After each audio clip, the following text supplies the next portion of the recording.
I just want you to see some of the work that we're doing with this YouTube series. And I want you to kind of review some of the content that we're getting. Oh, okay. Yeah. So go ahead and press play there. Press play.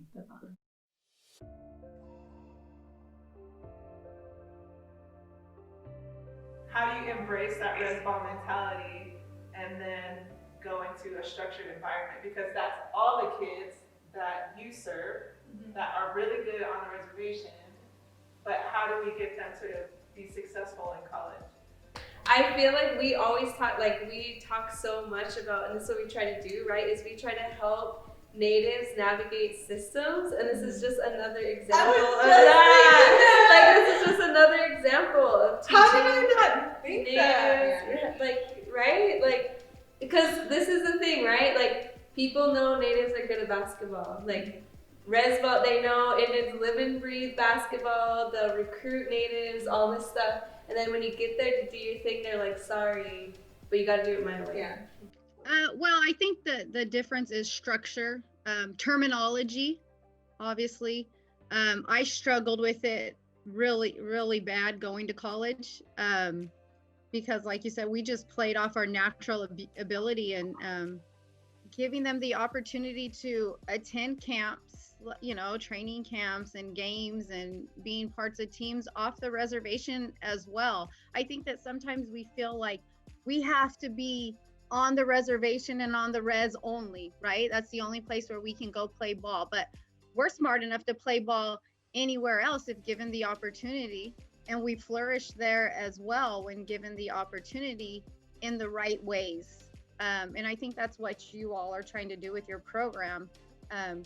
Teach people about what we're learning on the reservation, you know, about native students, student athletes. When I play basketball, I sort of just play just to play. Like, I just play to have fun and play just because I love to play. But in my mind, I never thought like, oh, I'm gonna go play, you know, college basketball, Division I or Division whatever. I was just like, I'm just gonna play basketball. And I didn't realize that I was actually a good player until I started getting offers.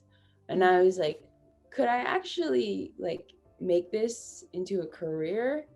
So after that, after I took a year off, I realized, yeah, I want to play basketball. Like, I was like, it's just like when I didn't play basketball for a whole year, I just felt so disconnected with myself.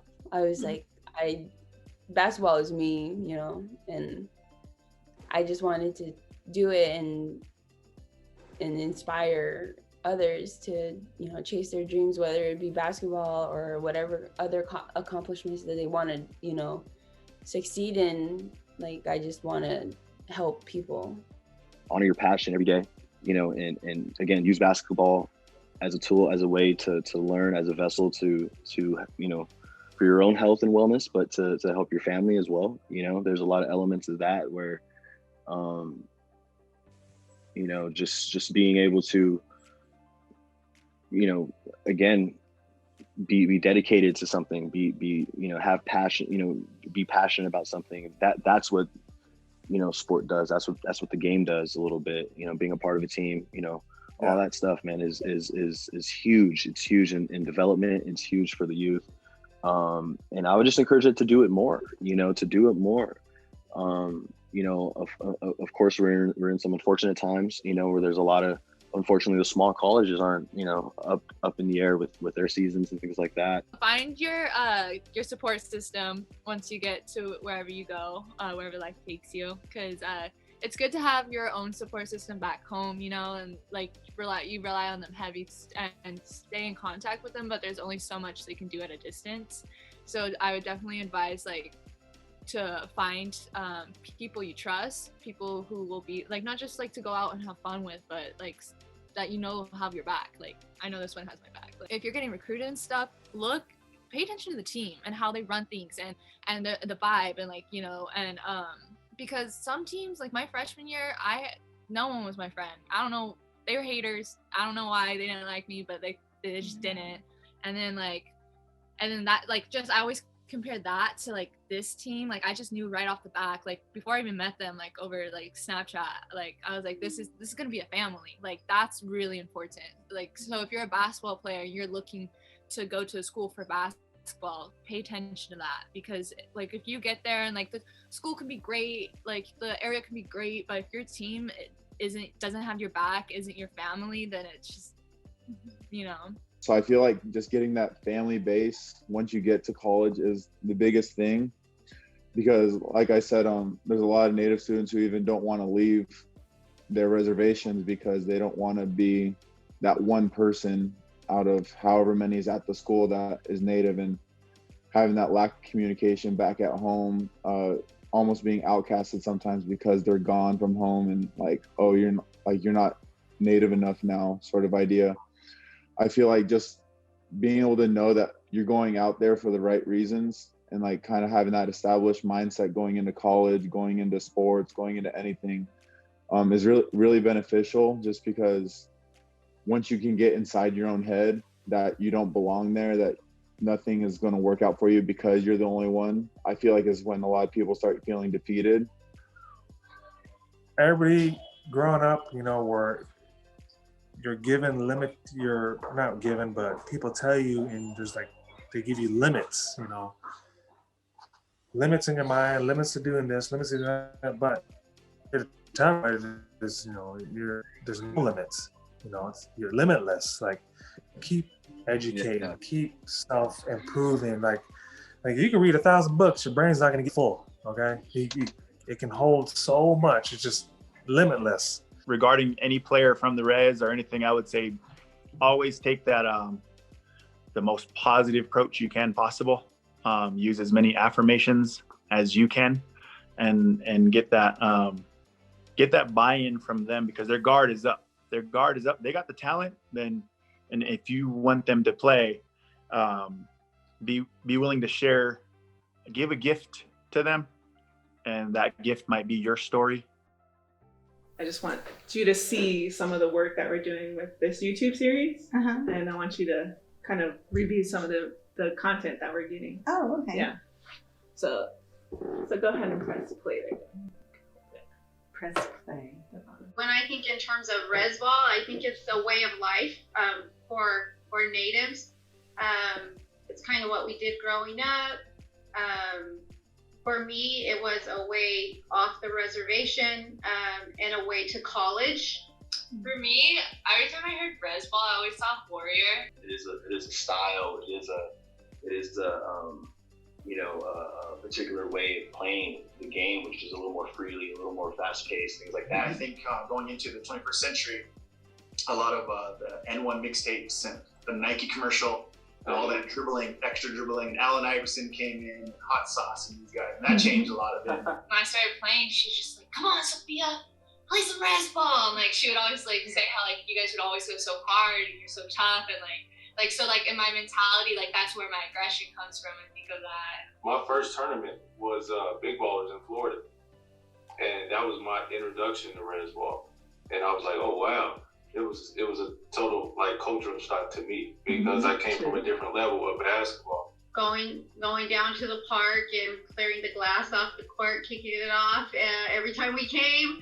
Giving it that term Rez Ball, you know what I mean? I think, we could look at it and see that, now it's like kind of how basketball is being played, a little bit today. A lot of games, they play Rez Ball. Even in the NBA, they play Rez Ball back Yeah, and they forth, do. and then they call it timeout, and then they give back structure for a little bit, and then it slows back down. So you can see, if you play Rez Ball, you can see Rez Ball in every level of basketball. If it's educated in basketball, that's the same thing as being educated in the classroom. So what NABI is doing, bringing scouts in and you teaching the kids how to play in a system. We can still run and gun. We run and gun all day. Can't stop it. We play. I mean, we fast break and we push and we press and we do all of those things. But we do it within a system of being educated of the X's and O's as well. I think, NABI was just an opportunity that came to myself and Mark West through another good friend, Scott Podleski. He the late Scott Pileski passed away in 2010, and me and Mark West both were a nonprofit. I was currently working for AC Green, running his foundation, and Mark was part of the Sons organization, still is, doing summer camps, youth camps, free camps in the inner city down in South Phoenix. So we took Mark West to one of the state games where there were Native American high school teams. And he really had no idea of the level of talent on reservation lands and within our youth. And he was blown away. He was just like, why aren't these kids getting scholarships? Why don't we see more natives in collegiate sports? I mean, he was just blown away. And it was at that moment I knew I got him, because I was already there. I was like, we need to do something, we need to do something. So we started a little tournament, literally in our free time. And it was NABI, and we got the Sons involved. And that's how it started. We started with 12 teams, boys and girls. All the games were played at the Suns court, the Phoenix Suns arena. And it was just been a Cinderella story ever since. And again, the first year, it was only supposed to be for our local Arizona tribes. And it spread like wildfire in our first year. We were getting, right away, it was like we were getting calls from, tribes from all over going, can we come? Can we come? And I think, having the NBA and WNBA teams immediately affiliate themselves with us and support the initiative. And I think Indian Country was like, whoa, this is bigger than your traditional Rez Ball tournaments that go around the Rez. But it's just been something that once it came to me, I needed to make this happen. So for me, I'm very spiritual, so I just made a promise to the Creator that I was going to show up every day, and I was just going to be His vessel. Can we talk a little bit about like how massive this is getting? And can we talk about like? No, because my anxiety will Because start. the reason why I want to talk about this is because I want to know like what makes it all worth it. I started volunteering with NABI 2011, and I remember the following year, I got a phone call asking if I had any plans during the summer. I didn't, so I was asked if I wanted to come intern, so I did. It's been such an amazing experience, and I can see it too when we have our interns, they enjoy it, they love it, and then we get good, feedback responses in the end. And it's like, we are making a difference.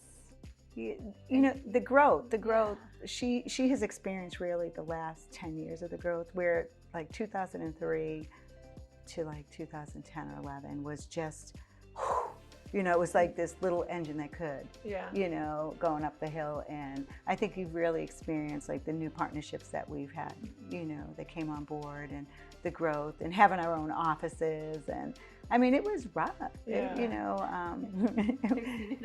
she's seen it all. We knew something would give, and then it grew, and then it grew, and then it grew, and it's overwhelming at times. It's still growing.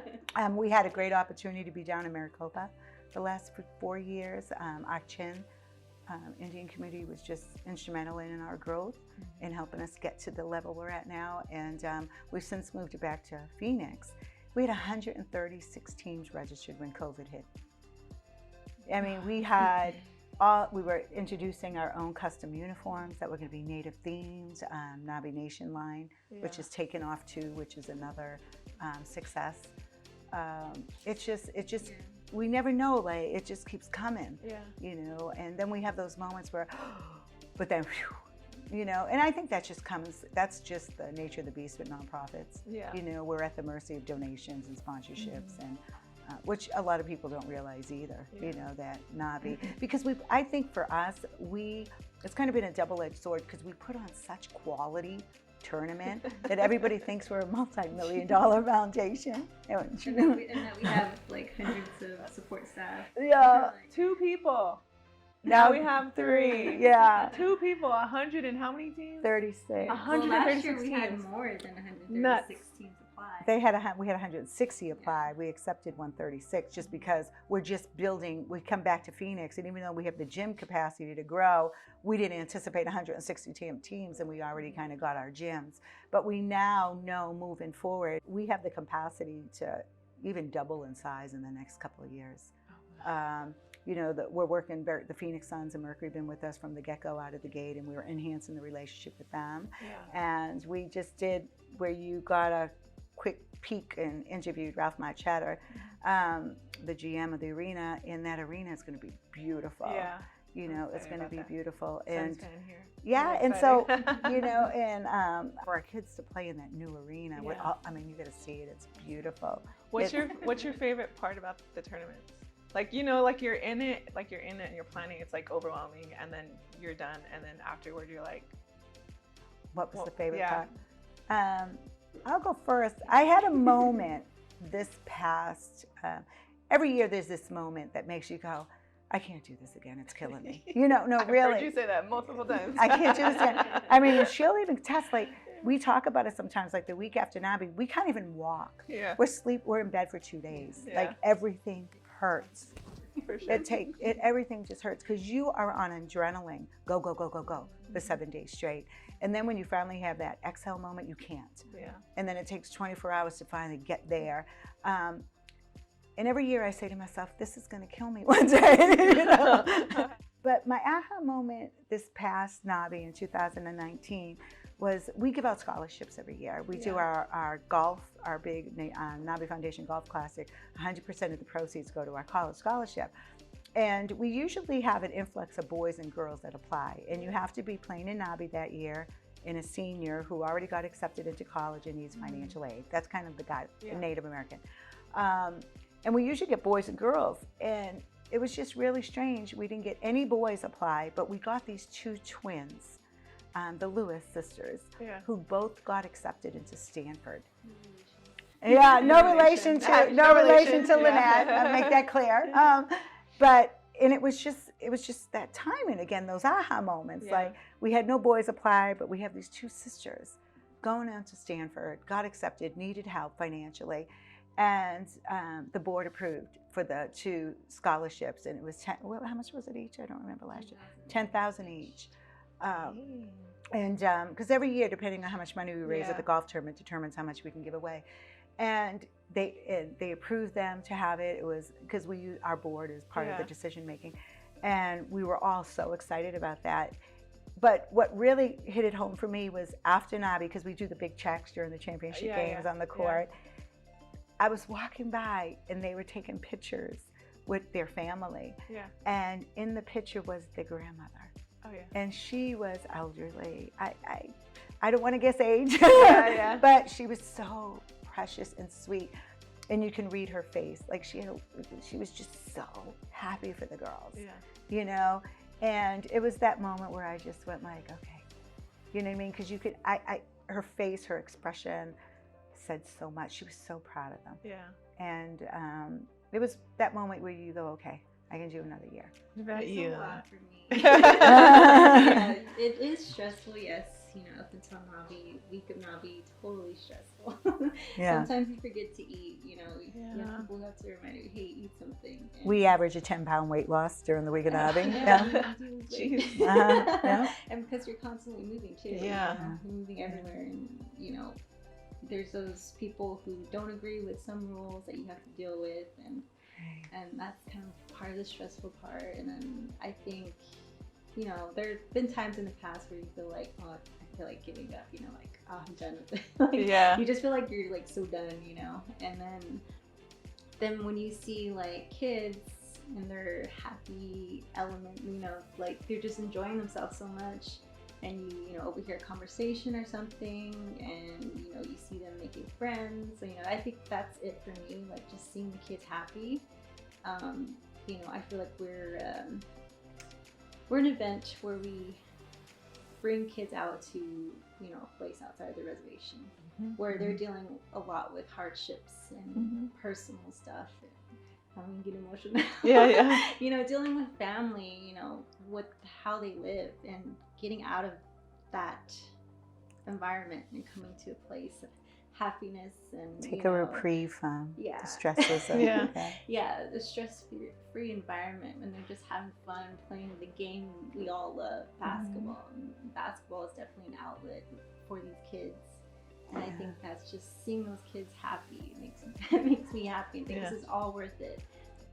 The Rez Ball series, as part of the Response Roundtable, is sponsored by the NABI Foundation. The NABI Foundation hosts the largest all-Native American basketball invitational in the world and the NABI Educational Youth Summit. NABI Foundation hosts over 1,300 Indigenous youth from 300 different communities all around the world, including Canada, New Zealand, Samoa, and the US. The NABI Invitational will be held next year, 2021, July 11th through the 17th in Phoenix, Arizona. So we'll see you there. For more information, visit our website at www.nabifoundation.org.